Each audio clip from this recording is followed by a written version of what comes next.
lamun urang nyaritakeun gunung, Masya Allah, Kangjeng Nabi Adam di sorga diturunkan ku Gusti Allah ka India di gunung tertinggi di dunia, terkenal dengan nama Gunung Himalaya. Turun Kangjeng Nabi Adam di gunung, Masya Allah. Siti Hawa diturunkan di Jeddah. Allah ngainstruksikan supaya Kangjeng Nabi Adam kapanggih jeung Siti Hawa, manusia kakarak 2 hari tak teu nyaho jalan. Kangjeng Nabi Adam, di mana eta istriku tercinta? Teu nyaho jalan.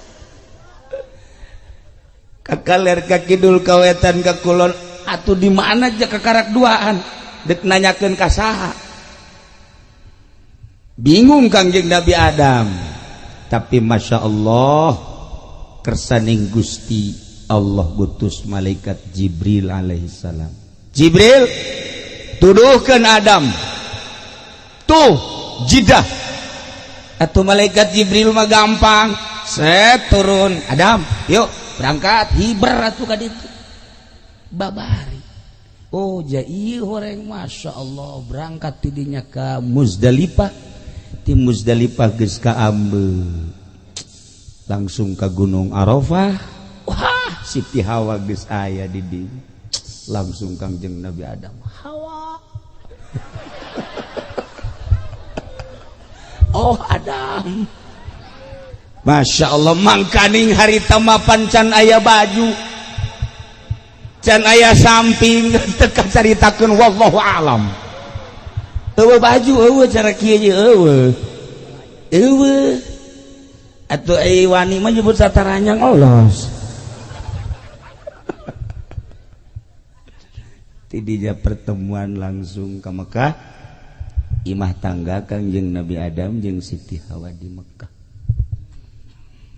Pangheulana negara anu dijieun imah tangga adalah Mekah. Masya Allah. Lain RRC, lain Moskow, lain Irak, lain Iran, Mekah. Kahiji. Ketika Kangjeng Nabi Nuh, Kangjeng Nabi Nuh dakwah 1000 tahun, umatna anu iman ngan 50, 1000 tahun dakwah.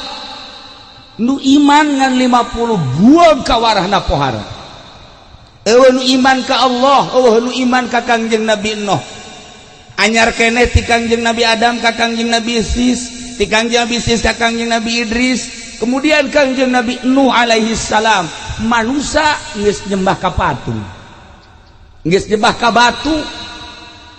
Dituduhkeun ku Kangjeng Nabi Nuh alaihi salam 1000 tahun cuma menang 50 manusia. Abah Haji indang adi mah kuari ieu encan 1000 tahun jelema nu narurut geus ratusan, malah dikawin deui cenah berjalan. Kula tadi panggalana ngobrol di dia ngobrol kawin nyandung, maksudnya lamun endek babari teh gampang. Lain jang kula, jang ieu jang eta.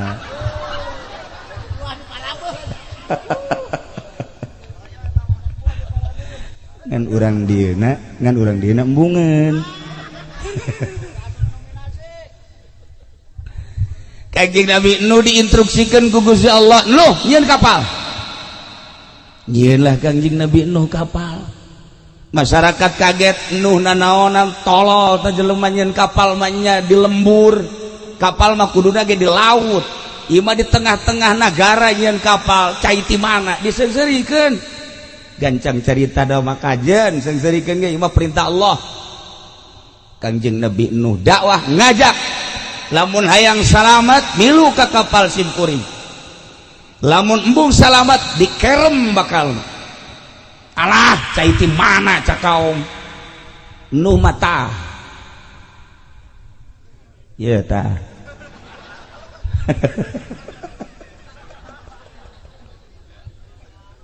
Tapi kersaning Gusti atuh emang dikerem keluarlah cai ngagorolot-gorolot keluar terus makanya keluar daga lain ti sumur lain ti walungan lain ti wahangan lain ti luhur tapi eta cai keluar ti paranti masak naon paranti masak ti hau model keluar cai ti hau terus golontor gede kakerem naraek lah ka kapal cuman 40 pasang Kangjeng Nabi Nuh putrana 4 hiji Kanan 2 Yafis nu 3 mah iman Kanan mah henteu Yafis Ham Sam iman Kanan mah putra Nabi sorangan kafir rahasia Allah subhanahu wa ta'ala angkleng-angklengan kapal Kangjeng Nabi Nuh morek nyaritakeun dongeng Kangjeng Nabi Nuh dek nyaritakeun ge singgahna kapal Kangjeng Nabi Nuh dina Al-Qur'an dicaritakeun judi di gunung judi kuari dengan terkenal gunung Ararat Turki geus kayahoan kuari geus kapanggih panjang kapal Kangjeng Nabi Nuh lebar kabunyu kapal Kangjeng Nabi Nuh lantaran aya di gunung judi Masya Allah geus ngabatu jadi batu di gunung mentak gunung boga sejarah panjang orang mun nyaritakeun tentang gunung begitu Kangjeng Nabi Musa dek mukalamah jeung Gusti Allah panggil ka gunung Tursina Sinai wattini wazaituni watturi sinina wa hadzal baladil begitu sim kuring ka Mesir harita mana ya gunung Sinai nu aya di Quran ternyata horeng lain cara gunung di dieu sim kuring mah ngabayangkeun teh mungkin kos gunung Santri kos gunung Karang Masya Allah di Mesir terus ka Yordan terus ka Israel, Palestina gunung eta teh panjang. Kulinanya pen bahasa Arab saeutik Sinai. Kulo Sinai cak kultu cak gaidna. Kabeh ieu Sinai, ieu kabeh gunung Tursina. Aing kumaha ngomongna deui atunya. Ieu gunung urut Kangjeng Nabi Musa nu mana? Begitu ditanyakeun aya. Horeng gunung Sinai teh panjang ti Mesir datang ka Yordania. Ngan ayah hiji gunung urut mukalamah Kangjeng Nabi Musa alaihis ketika dipanggil ya Musa ikhla na'laik tidinyalah gunung anu bersejarah gunung Sinai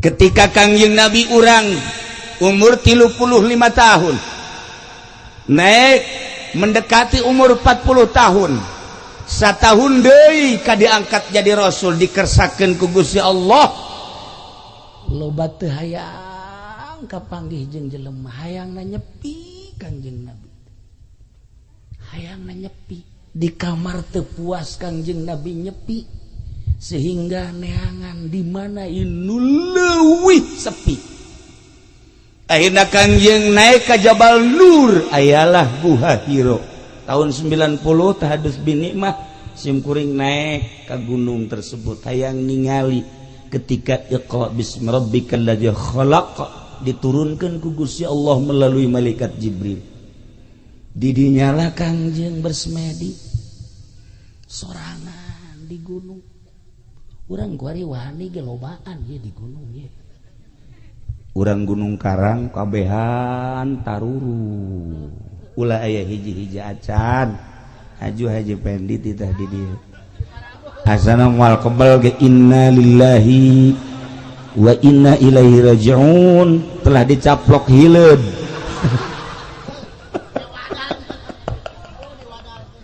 geus eueuh jasada eueuh modar emang teu sangar kitu Gunung Karang Masya Allah lain lah lagat nah ieu gunung sehingga Kangjeng Nabi bersemedi kholwah ibadah mantep ka Gusti Allah nu ngahalangan tafakur salat Kangjeng meja encan diinstruksikeun pas umur 40 tahun di gunung etala turun Iqra bismi rabbikal ladzi khalaq khalaqal insana min 'alaq Iqra wa rabbukal akramul ladzi 'allama bil qalam 'allamal insana ma lam ya'lam. Gegeter Kangjeng begitu turun Iqra ya Muhammad Iqra ma ana biqari'in cek Kangjeng kuring mah teu bisa maca Iqra ya Muhammad ma ana biqari'in kuring teu bisa maca Iqra 3 kali Iqra ma ana biqari'in ditangkep ku malaikat Jibril langsung dibacakeun Iqra bismi rabbikal ladzi khalaq khalaqal insana min 'alaq sakumaha tadi. Kangjeng malaikat Jibril naik deui ka langit, Kangjeng Nabi turun ke handap dengan ngegeter diberi wahyu Iqra bismi rabbikal ladzi khalaq di gunung turun. Masya Allah. Lamun nyaritakeun tentang pergunungan begitu simkuring nyaba ka Kiai Zainuddin di Lombok, almarhum Ki Zainuddin langsung Pak tempel jeung simkuring nyaritakeun kieu di Lombok gunungnya tinggi-tinggi. Di Jawa banyak gunung tapi gunungnya tidak terlalu tinggi. Untuk di Indonesia gunung tertinggi adalah inilah gunungnya. Gunung tertinggi melambangkan bahwa manusianya tinggi-tinggi. Jakula japarene jelema nama. Japarene. Horenganan luhur ge lain luhur jelemana. Neangan nu luhur jelemana, neangan nu kasep jelemana, neangan nu gagah tanagana ambalaya, tapi horeng hatena mah teu wauheun ka Allah. Tabah jelema leutik nu kos kitu mah paeh jadi seuneu neraka. Dik danaonan neangan nu gagah, dik danaonan neangan anu kasep, dik danaonan neangan anu jekrem, aya teu wauh ka Allah mah. Mantak nu kudu diteangan teh awewe teh nu geulis, nu sugih, nu pinter, nu wau ka Allah. Perasaan tiis kana hate. Geulis aya di nyana, pinter aya di nyana, masya Allah. Turunan aya di nyana. Tarariis wau ka Allah mah. Nawaran kan ka salaki. Ya pan wau ka Allah. Kakak mumpung ora kene jaimah geus teger, mobil geus boga, perusahaan geus aya, Kak atuh laksanakeun ayat Quran fankihu ma tobalakum. Pan aya wau ka Allah mah tarariis kana hate. Masya Allah neng sugan teh neng teu kitu gegeraan sakena atuh mumpung ngara kene ngan lamun kakak kawin kula anterkeun ka bapak. Tah mah tolol. Teu wau ka Allah tah pangaranna nu wau mah moal. Nu wau mah moal atuh nawaran teh ikhlas. Shod ikhlas. Ya kari. Ieu carita gunung. Tahun 1526 mulai Islam nyerang ka Banten. Cuman 1 tahun kekuatan Islam utusan Demak dari 1526 hanya sampai 1527. Tidinya dikuasai deku Hindu. Tarurunlah Portugis, tarurunlah Denmark, tarurunlah Inggris, turunlah Belanda, turunlah RRC, turunlah Saudi Arabia, ngumpul kabeh di Banten. Nuntung nu kumpul kabeh di Banten. Kumpulna di Banten teh teu warau ka Allah kabeh ge. Nu nyembahna ka batu, nu nyembah ka kayu, nu nyembah ka tatangkalan, nu nyembah ka panon poe. Acak-acakan Banten teh. Masya Allah karim. tahun 1670 Demak ngutus Sunan Cirebon, Sunan Gunung Jati Syekh Syarif Hidayatullah beserta putrana Syekh Maulana Hasanuddin. Berangkat Syekh Syarif Hidayatullah jeung Syekh Maulana Hasanuddin ti Cirebon ka Banten duaan. Can aya mobil, can aya kendaraan sejen. Di Cirebon berangkat ke Banten cuman 1 jam. Naik naon cenah Kiai? Wallahu a'lam.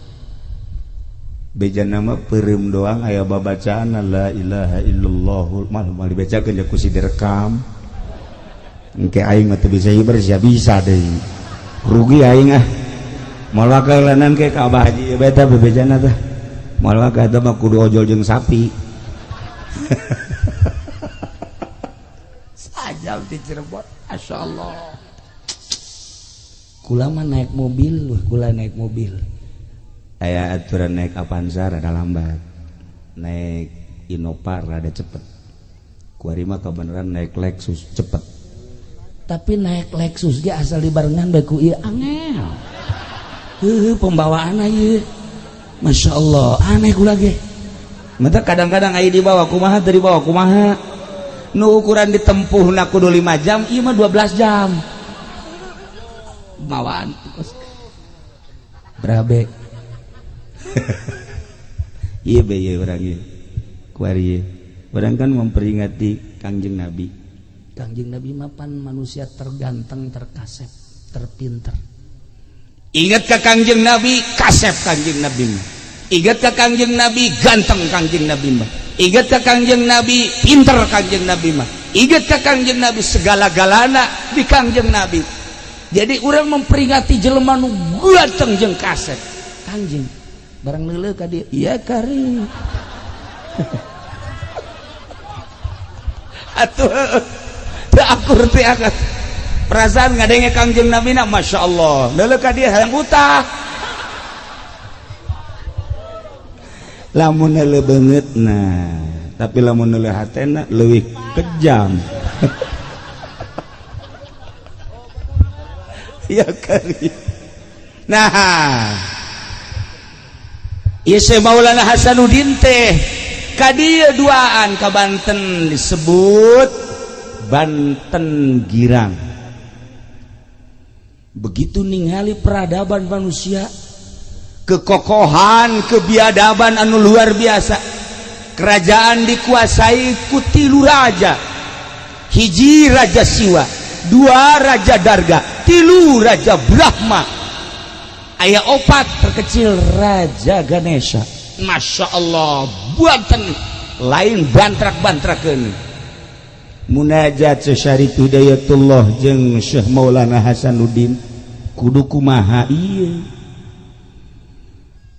Demak dek ngutus bala tentara ulawaka moal menang. Cek Syekh Syarif Hidayatullah moal menang kajen kukur ke kula munajat heula. Munajat Syekh Syarif Hidayatullah dalam munajatna titah ngadatangan Gunung Pulasari. Duaan datang ka dinya, naik. Begitu naik ternyata aya kerajaan di Gunung Pulasari, aya kerajaan. Lain lalagaan nu menguasai Banten teh Raja Siwa, Raja Darga, Raja Brahma, Raja Ganesha. Anu kekuatan-kekuatan gaibna tanding saat eta. Dek merangan Raja Brawijaya, dek merangan Raja Pajajaran, dek merajang Sungwana Rajung kabeh ge tanding di dieu teh lain lalagan gagahna pohara. Munajat Syekh Syarif Hidayatullah, begitu munajat deui titah naik ka Gunung Karang. Naik duaan ternyata antara Gunung Karang jeung Gunung Pulasari di dinya aya nu keur tapa. teh lain cara tapa budak hari. Tapa make baju kerajaan, di dia make mahkota. Ternyata kulila-lilana tapa eta mahkota teh geus dijieun sayang manuk. Manuk teh geus arendogan di dia. Apa ieu ge pernah tapa harita keur hayang wahweh teh? Ieu teh sesa. Rada cager deui teh sesa ieu teh. Termasuk ieu. Rada cager deui teh, rada cager. Nda ieu aya pohon beringin. Jadi nyana akhirnya berlindung di pohon beringin di Golkar. Alhamdulillah. Ya calon neraka kene lah. Ya. Masya Allah. Didinya lah Syekh Syarif Hidayatullah menyapa ka jelema nu keur tapa. Begitu disapa, ditanya, "Benta." Begitu benta adu kekuatan mata. Begitu adu kekuatan mata, hudang make adu kekuatan batin. Ternyata teu sakedeung. Sapoe, 2 poe, 3 poe, 4 poe, 5 poe, 6 poe, 7 poe kakarak tumbang eta nu tapa. Ternyata nu tapa ngaranna Brata Guru Sampang. Brata Guru Sampang eleh ku Syekh Syarif Hidayatullah, tidinya langsung asup Islam. Begitu baca 2 kalimat syahadat, beres baca 2 kalimat syahadat, cek Brata Guru simkuring alhamdulillah menang hidayah, ngan simkuring moal ilu campur tentang Gunung Karang, Gunung Pulosari jeung Banten, simkuring mah erek indit ti dieu. Ngahiyang tah. Didinya Syekh Syarif Hidayatullah nitah cicing ka putrana nu ngaran Syekh Maulana Hasanuddin. Hasanuddin maneh tapa tah di dieu di batu ieu. Batu ieu ngaranna Watu Gigilang. Hartina Watu Gigilang teh batu anu hareran. Warna batuna semu rada kemerah-merahan. Segi opat batuna dengan disebut cek urang Banten mah pancawarna. Mun hayang nyaho ieu batuna teh. Lain dibikeun. Ieu asal ka Banten dipake ieu batu ieu mah asal teu ka Banten henteu. Ulah sambarangan.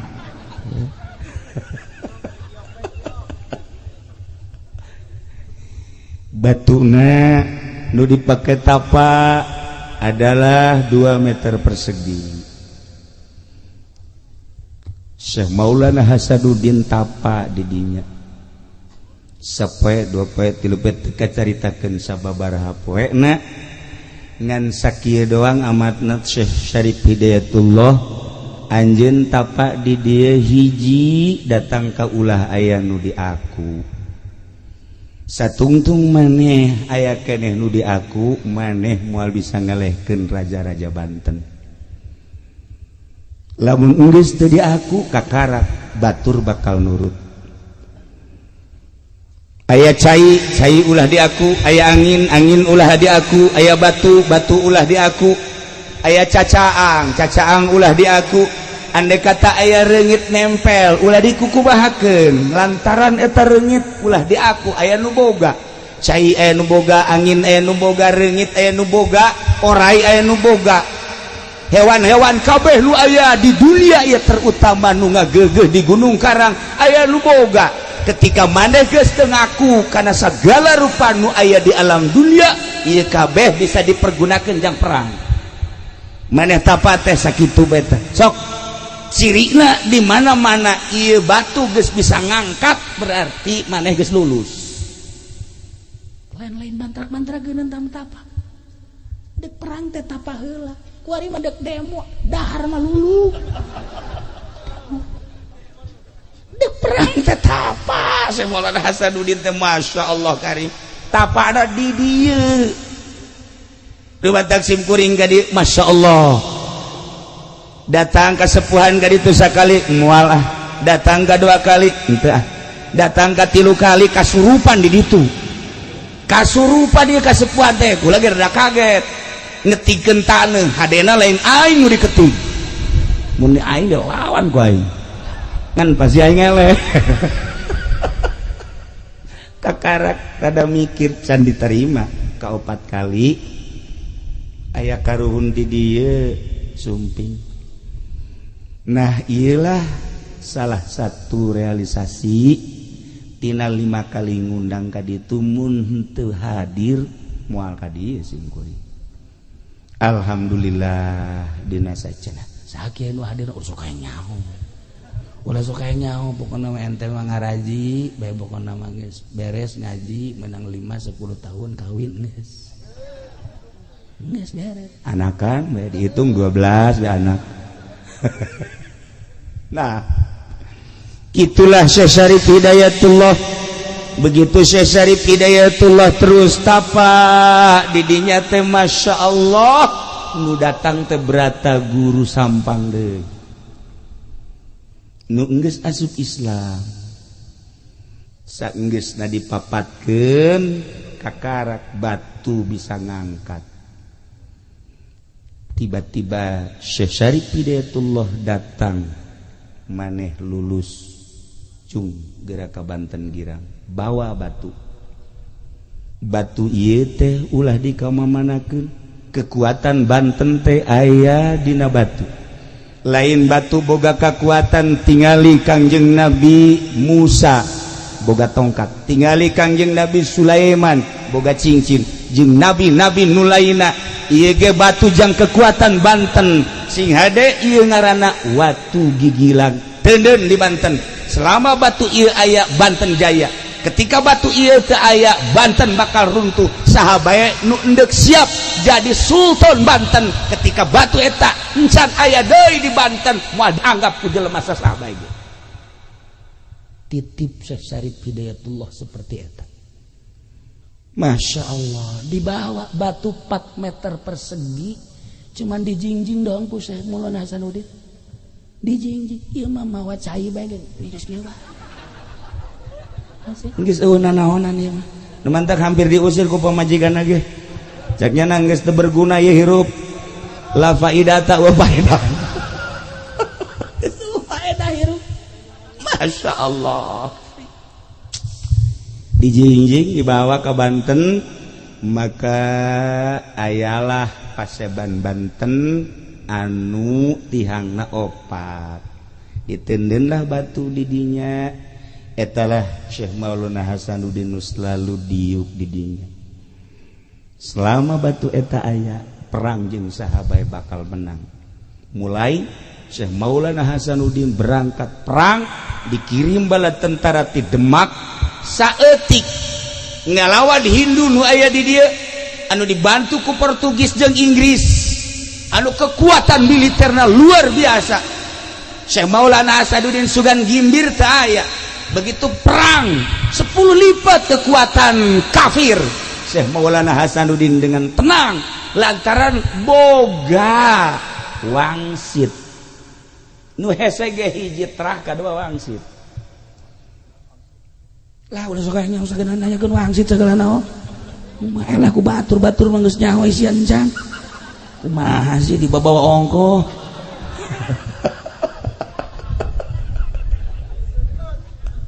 aduh Masya Allah dah begitu ngayakeun perang anu bala tentara militer saeutik ti Demak hampir eleh menghadap ka Gunung Karang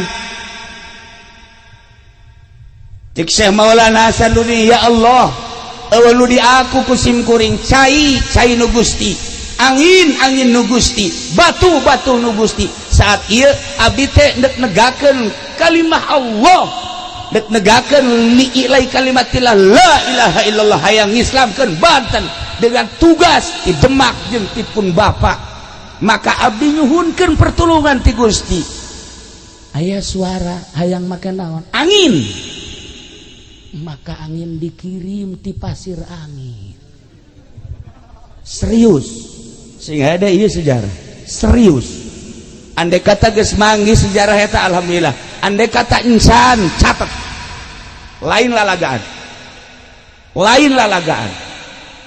andai kata aya di sejarah alhamdulillah, andai kata eueuh seperti eta